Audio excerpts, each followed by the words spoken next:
Sahabat bonsai, teknik gabung pada batang kimeng dengan menggunakan batang besar itu kita memerlukan pemotongan. Tujuannya apa? Tonton videonya sampai selesai.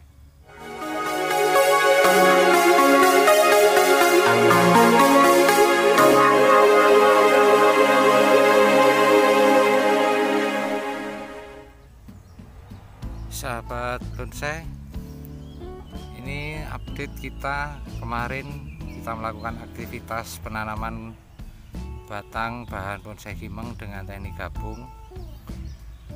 Di sini kami menggunakan teknik batang yang kita tanam itu kita potong dengan panjang seukuran sekitar 1,5 sampai 2 meter.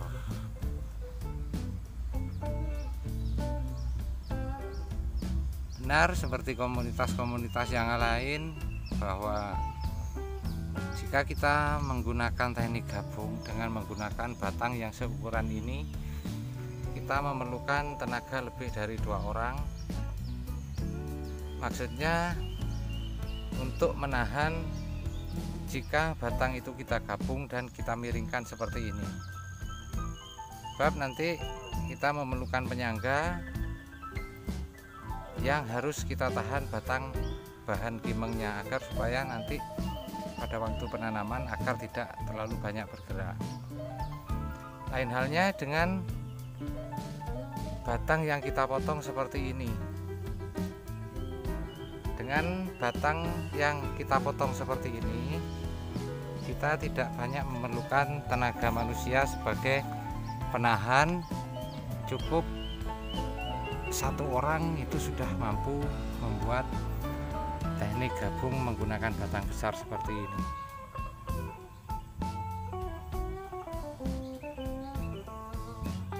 Kita lihat ada sekitar 15 atau 20 batang ini yang kita gabung. Sama semuanya kita melakukan pemotongan. Kita sisakan beberapa ranting agar tidak mengalami stres yang terlalu berat. Kita mencoba di sini membuat ukuran yang lumayan besar.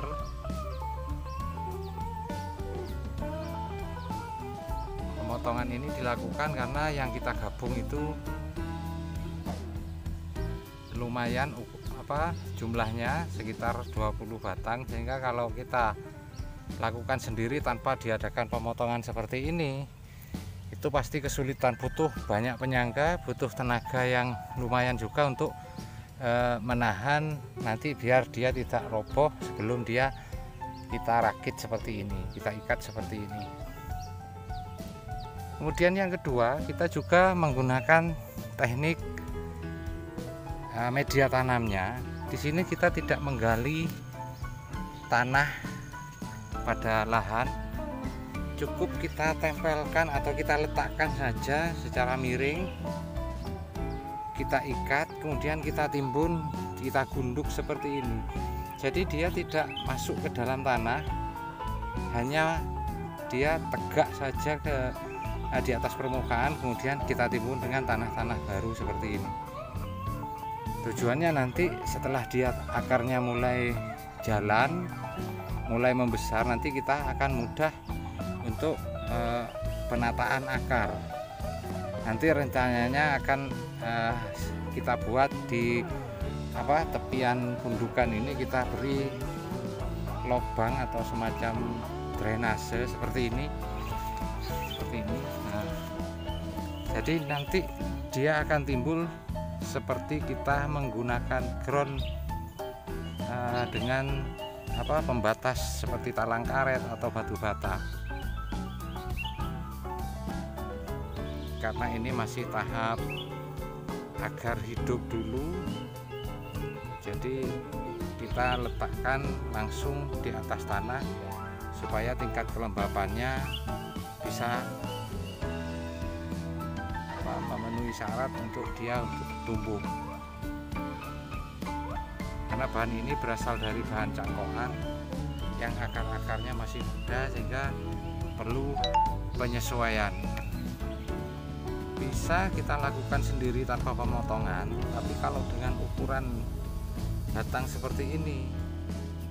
Penyangga yang kita gunakan juga harus berukuran besar, kita gunakan seperti itu model penyangganya, tapi itu ukurannya tidak sebesar yang ini, yang itu ukurannya sekitar sebesar lengan orang dewasa. Jadi cukup menggunakan satu penyangga dan dilakukan atau dikerjakan oleh satu orang, itu kita mampu. Tapi kalau dengan ukuran seperti ini dan juga batang yang kita gabung dengan jumlah seperti ini, maka kalau kita tidak memotongnya, kita akan kesulitan untuk menanamnya, kecuali tenaga yang kita sediakan lebih dari 2 atau 3 orang.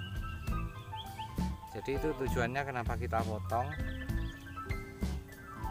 untuk mempermudah dalam proses penanamannya. Memang ada beberapa pendapat jika dipotong itu agak terhambat perkembangan pertumbuhannya, memang benar.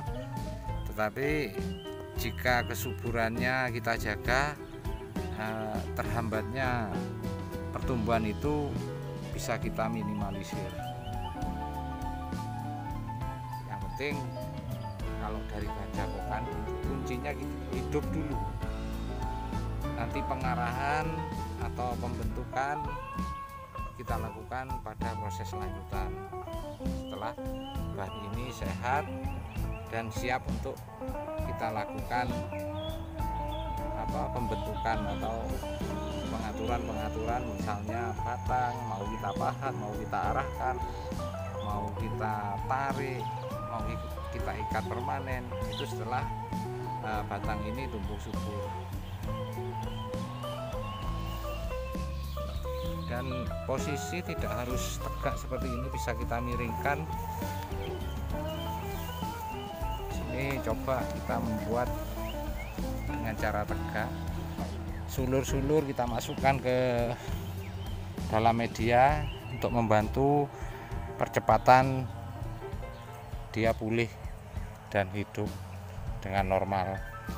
Di sini ada mulai tanda-tanda ini sudah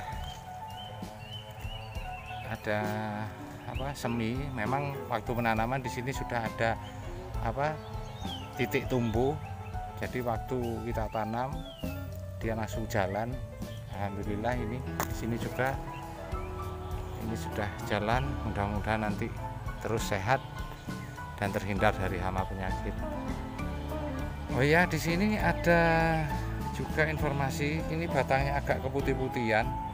Memang sengaja kita beri insektisida karena apa? Ini bekas-bekas potongan ini sangat rentan terhadap ulat batang.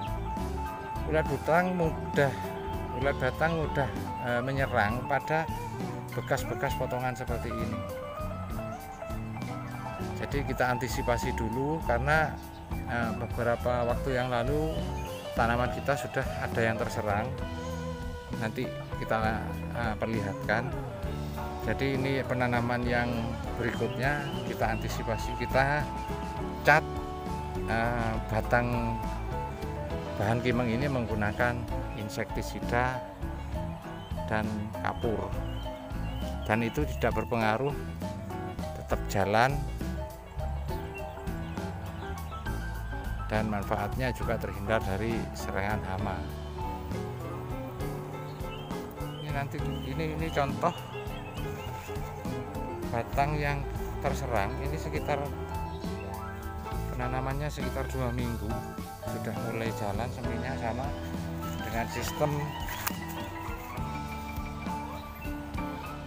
dengan sistem gabung. Kita hanya taruh di permukaan, kemudian kita timbun, tepinya kita beri drainase agar nanti ini bisa timbul di atas permukaan.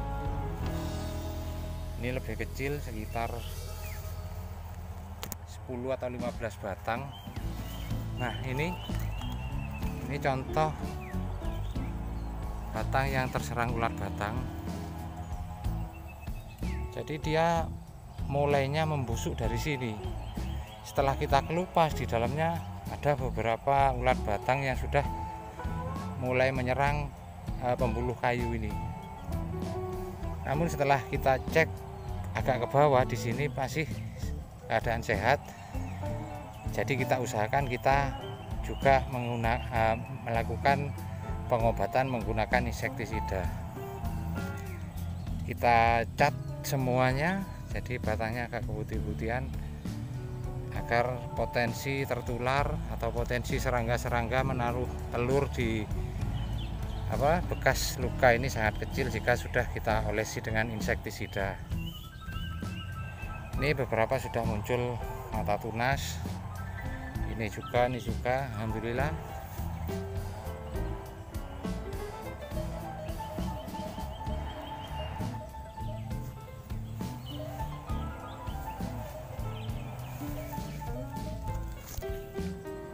Jadi tujuan pertama kita ini hidup dulu, baru nanti kita arahkan tiap-tiap batang pada teknik gabung ini.